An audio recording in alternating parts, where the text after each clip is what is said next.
his career trajectory was one that an astronaut such as John Glenn could metaphorically understand. Born to wealthy parents in New York, his youth was one of privilege and sound intellectual training. His interests then and later on were broad, including art, music, literature, poetry, and even mineral collecting. A large collection of those minerals of all types eventually was given by Oppenheimer to Linus Pauling years earlier, when they had been friends and colleagues at Caltech. Oppenheimer may have been a polymath, but his passion was for chemistry and, more especially, physics. He studied at Harvard, the University of Cambridge, and the University of Göttingen, where he met several important physicists whose work would coincide with his for decades. As with many others at the dinner tonight, Oppenheimer's career included time at Caltech, where he befriended Pauling, and also at the University of California at Berkeley. At Berkeley, he worked with Dr. Ernest Lawrence, the inventor of the cyclotron and winner of the Nobel Prize in Physics in 1939. The scientific world in which Oppenheimer traveled was small.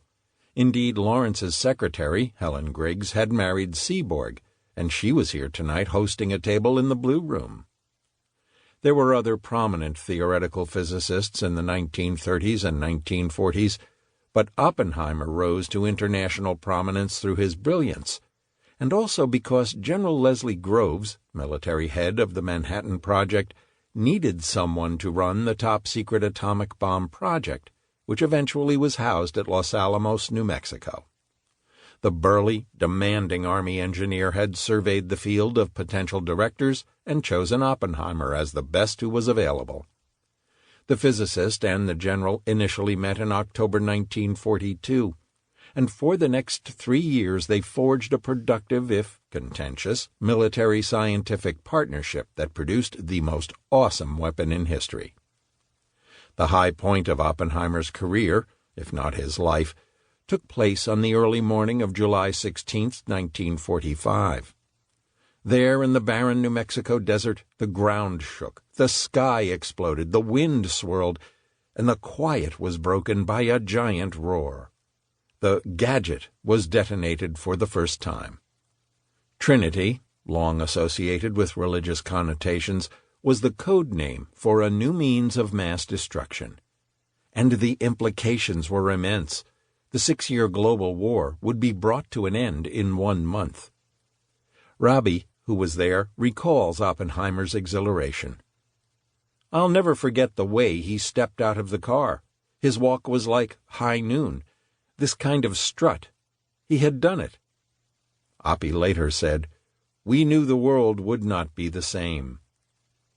And while his achievement was certainly satisfying, there was a sense of remorse, even fear. He recounted the scene and his immediate reaction. "A few people laughed.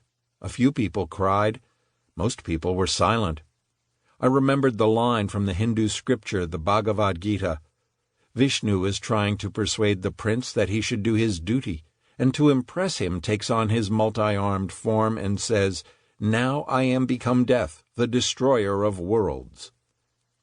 I suppose we all thought that, one way or another."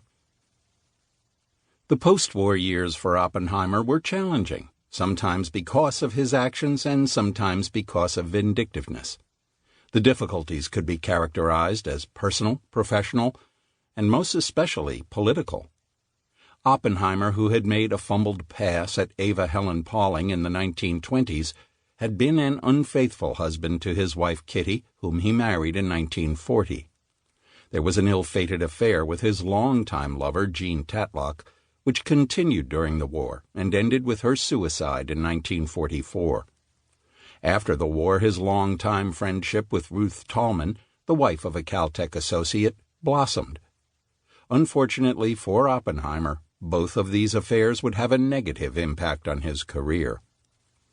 The professional challenge was his increasing concern about the wide availability of nuclear weapons, something which was an issue to many scientists, including a number who had worked on the Manhattan Project. For Oppenheimer, there were 2 issues. One, as he saw it, was the need to internationalize the control of nuclear weapons, probably through the United Nations.